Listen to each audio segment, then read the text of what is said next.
more about NFL training camps and a new segment we call Make Me Smarter. We're going to introduce ESPN analyst. I have a great relationship with Mark Schlereth. Let's bring him on the set. Excellent. Oh, uncomfortably close. Oh, okay. Weird on that. I feel weird about that.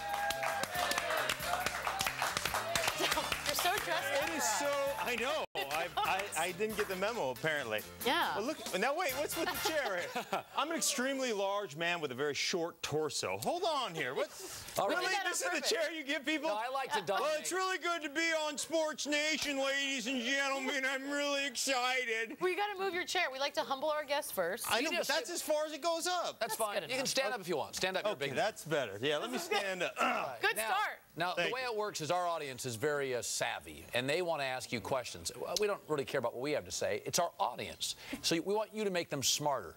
Okay, I can do it. Right now you're taller. Yeah, you're taller and better dressed. I feel better now that I'm standing. Yeah. I really do. A lot of times I like to dominate my guests. He's a bit of a control freak. All right, I'm going to ask the first one. All right. Or I'm going to take you the first one. All right, rookie holdouts. This is something that we're going to have you talk about. They're becoming quite the norm in the NFL. At training camps, for every Matt Stafford or Mark Sanchez who sign a report, there are names like Crabtree, Marino, Macklin, and dozens of others that do not. As of this afternoon, only 6 first-round picks have reported at training camps this week. Wow. All right, Trav-Fire7 wants to get smarter, and this is what he asks. How do you feel about players holding out during training camp, and could this hurt the way players feel about them? Trav-Fire7. Hey, oh, come on, Maverick. Are you kidding me? Get a new name. How do we feel about players holding out? Listen, to me, you talk about rookies, they're like kids in the 50s. You're to be seen and not heard. Come in there and earn the respect of the veterans as opposed to signing a paycheck and thinking you've got respect. Nobody respects you. Get in there and earn it. We can't stand it. We hate them. Do you say something when they finally get there? Of course. We razz them. We haze them. We give them a lot of grief, certainly. He's always believed that. That's one of his big, strong stances. And being that you guys are close. Almost uncomfortably close. Yeah. All right, here we go, Stink. Injuries are always a topic at camp. You and I know that.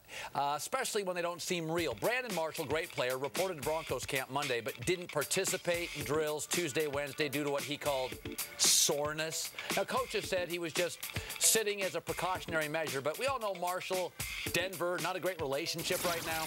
Right, Daniel Silver 11 wants to get smarter. He tweets, Stink, be honest, how hard is it to fake an injury to sit out practice for a day or two? Well, okay. You know what? It's not that hard. I mean, you could fake a hamstring injury if you wanted to, but here's what you have to understand. This is the NFL, and Brandon Marshall isn't faking it. He had hip surgery, so I'm sure there is quite a bit of soreness. But the thing about this is, if you are injured and they don't feel like you're really injured, like it's a legitimate injury, you'll be up at 4 a.m. in the training room getting it done. They will basically ruin your life. You will not sleep, and they will get you to the point where you're like, even if I am hurt, I'm going to go out and practice because it's got to be better than what they're doing to me in the training room. Yeah, it's a torture syndrome, a torture chamber. That's what I'm trying to say. Yeah. Okay. Ooh, you don't have to get it right here. We're Sports Nation. Yeah, really. Okay, it's fine. All right, so hazing. You kind of touched on it a second ago. We all love it, of course, only when it's not happening to us. Right. And we've seen the tape of guys getting, taped up to goalposts. Always very fun. Seems like rookie hazing, though, becoming less and less commonplace in the NFL. I know the Eagles are against it. They actually pride themselves against hazing the rookies, but a lot of viewers were tweeting about that. Right. All right, we got AB01002. Detective Hoover. Why don't NFL teams haze like they used to? I want more rookies taped to goalposts. Well, the Hoove is going to tell you exactly why that is. Because what you have to understand here is we live in this politically correct society. Sure. Right? And I'm sure if we tape somebody to the goalpost, it would be environmentally unfriendly to do that and this, that, and the other. And so what happens now with the hazing is you have to do it behind closed doors, and you got to make sure that there's no cameras going while you're doing the hazing. So that's exactly what happens. I mean, in the locker room where there's no cameras, it's fair game. This is like, you can't do this anymore. Yeah, you can't. You know what? You really don't do it out in the public anymore, but it still happens. Oh. I promise you, it still happens. I don't like it at all. Can you remember like one hazing that was the worst that you've seen or been a part of? We used to do things all the time, like in our meeting rooms. We would have rookies go up to the chalkboard to draw, grease board, to draw, like, plays. And every one of us would get loaded with either socks, but most of us had dry erasers, the dry erasers, the eraser grease board. And the first mistake you made, everybody in the room, 50 erasers come hurling at the guy. I mean, we'd leave pelts on the guy. It was great. Great game. Oh, my gosh. If only we could use darts. I think darts would have really sold it for me. All right, here, Mark. Training camp's filled with big guys, 300-plus guys, 100-degree heat, and in some big guys cases, that you give tiny little chairs like you did to me. Yes, these guys haven't done organized workouts sometimes in months. Fans hear about how tough camp can be, and their minds start to wander to weird places. Let's go to the tweet. Mark Travis wants to get smarter. He says, how much throwing up happens at NFL training camp on a daily basis? See, I'm going to say that not a whole lot of throwing up happens during camp. And you would think, you know, occasionally the guys throw up because it's too hot or they've worked excessively hard or whatever the case may be. But most of the guys, as you mentioned, are in shape. Where it happens is before games. And it's endemic to the offensive line position in general because those guys are all paranoid. I was one of those guys. And the thing about the offensive line, we all dress in one corner of the locker room. Sure. And so we'll put a trash can kind of right in the middle there. And as the game starts to get closer, guys' nerves start to act up. And then everybody has kind of their gag reflex, real itchy gag reflex. And as soon as one guy goes to the trash can and starts to vomit, then it's like lemmings to the sea. Every guy on the offensive line, just one after the other, will go to that trash can and vomit. It's kind of a group bonding exercise. Why do you guys, are you afraid? Are you fearful? Well, think about playing offensive line. Okay, here's the thing about playing offensive line. Let's say you're a defensive lineman, I'm an offensive lineman. That's a realistic scenario. Okay. Here's the deal.